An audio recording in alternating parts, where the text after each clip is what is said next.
মায়ের ডাক এলে তবেই নাকি তুমি মায়ের কাছে যেতে পারবে। কথাটা কতখানি সত্যি সে বিষয়ে আমার জানা নেই, তবে অনেক দিন ধরে যাব যাব করে আজকে ফাইনালি যাওয়া হচ্ছে, তাই মনে একটা আলাদাই আনন্দ। আর দেখো, এটাও মায়ের একটা জাগ্রত মন্দির। অনেক ভোর ভোর স্টেশনে চলে আসি ট্রেন ধরবো বলে। এখান থেকে যাব দমদম আর সেখান থেকে যাব দক্ষিণেশ্বর। ভিড় ট্রেনে করে দমদম আসতে না আসতে একটা কাণ্ড ঘটে গেল।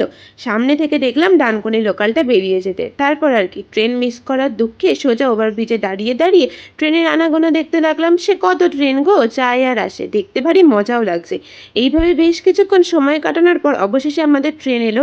তখন ঘড়িতে 8:40 বাজে। দমদম স্টেশন ছাড়লো এবং বরানগর স্টেশন পেরিয়ে মায়ের কাছে চলে এলাম, অর্থাৎ দক্ষিণেশ্বর। আর এই দেখো, এইটা হচ্ছে টিকিট কাউন্টার, মায়ের মন্দিরের আদলে তৈরি করা। আর এটা তো তোমরা সবাই চিনবে। যদিও বা দক্ষিণেশ্বর আমি দ্বিতীয়বার আসছি, তবু এটা আমার কাছে নতুন। কেন বলো তো? কারণ এর আগের বার গাড়ি করে এসেছিলাম, সেই জন্য এর তলা দিয়ে যেতে হয়েছিল। এটা রানী রাসমণি স্কাইওয়াক, দক্ষিণেশ্বরের ফেমাস বলতে পারো। আমার কাছে এটা নতুন, সেই জন্য আমার কাছে পুরোটাই বেশ ভালো লাগার একটা জিনিস। আশেপাশে অনেক দোকান বসেছিল। দোকানে বাচ্চাদের খেলনা থেকে শুরু করে মায়ের ফটো ফ্রেম, মূর্তি, গোপুর মূর্তি থেকে শুরু করে অনেক কিছু পাওয়া যাচ্ছিল। এমনকি জুয়েলারিও পাওয়া যাচ্ছিল, শাখা পলা। আর যেহেতু শ্রাবণ মাস ছিল, তাই জন্য সবুজ চুড়িও পাওয়া যাচ্ছিল। এই সমস্ত দেখতে দেখতে হাঁটতে বেশ ভারী মজাও লাগছিল। এখান থেকে আমি যদিও বা তেমন কিছু একটা কিনিনি, তবুও দেখতে তো বেশ ভালোই লাগে বলো। তারপর আর কি, এক্সকালেটর করে সোজা মায়ের মন্দিরের কাছে চলে এলাম। অনেকটা পরিবর্তন এসেছে জায়গার। আর দেখো, আজকে মেঘ মেঘ একদম আকাশে নেই। আকাশটা কি সুন্দর পরিষ্কার। এতদিন ধরে টানা বৃষ্টি হচ্ছিল, আমি তো প্রচুর ভয়ে ছিলাম যদি আজকেও বৃষ্টি হয় তাহলে কি হবে। কিন্তু মায়ের ইচ্ছে আজকে কিন্তু এক ফোঁটাও বৃষ্টি হয়নি। আর এই দেখো, এই দুটো বিল্ডিং হচ্ছে রামকৃষ্ণদেব বসে ধ্যান করতেন। যদিও বা এখানে ঢুকতে দেয় না। আর এই সাদা মন্দিরটা দেখলে না, ওটা রানী রাসমণির স্মৃতি হিসেবে তৈরি করা হয়েছে। আর এটা ছিল গঙ্গার ঘাট। এখন চলো আমি ডালা কিনবো, ফুল টুল কিনে মোবাইল ফোন জমা রেখে মাথায় গঙ্গা জল ছিটিয়ে পুজো দেওয়া কমপ্লিট হয়ে গেছে।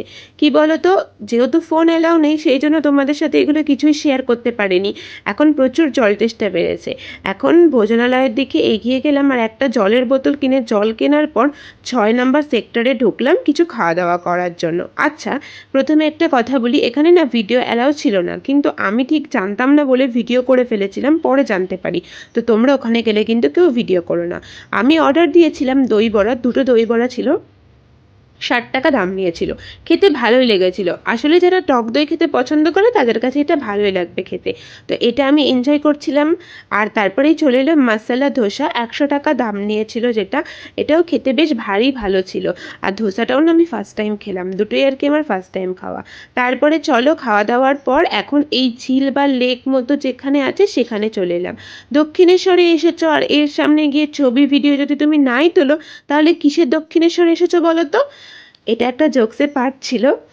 তো এখন চলো এসব কথা বাদ দাও। এখান থেকে এখন আমি বেরোলাম আর এখানে দেখো ডালা পাওয়া যাচ্ছে। এখান থেকেই না আমি ডালা কিনেছিলাম। 100 টাকায় 14টা প্যাড়া, পদ্ম ফুল, জবা ফুল, সিঁদুরের কৌটো, এই সমস্ত ছিল আমার ডালাতে। আমি তোমাদের সাথে শেয়ার করলাম, তোমাদের যদি কারোর হেল্পে লাগে।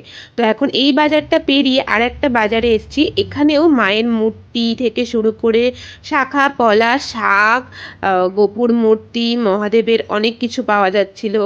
দক্ষিণেশ্বর মায়ের ছবি, অনেক কিছুই বেশ পাওয়া যাচ্ছিল। মানে একটা মার্কেট টাইপসের বসেছেও বলতে পারো। যদি বার্গেনিং করে এখান থেকে কিনতে পারো তাহলে ভালোই হবে। আর যদি বার্গেনিং তুমি না জানো, তাহলে এখানে গিয়ে তোমার কোনো লাভ নেই, তোমাকে এক কথায় ঠকিয়ে নেবে।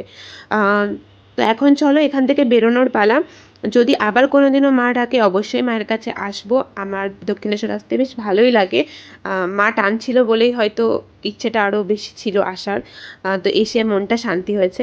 আর এটা ছিল স্কাইওয়াকের দোকানগুলো। এখানে অনেক রকমের মূর্তি ছিল, সেই মূর্তিগুলোই তোমাদের দেখাচ্ছিলাম। আর ওই কালী মূর্তিটা আমার বেশ পছন্দ হয়েছিল, কিন্তু ভেঙে যাবে বলে, মানে নিয়ে যেতে যেতে ভেঙে যাবে, সেই কারণে আর নেওয়া হয়নি। তো এখন চলো বাড়ি যাওয়ার পথ ধরবো। তো দক্ষিণেশ্বর স্টেশন থেকে দমদম স্টেশন, আর সেখান থেকে সোজা বাড়ি। তো আজকের মতো বাই।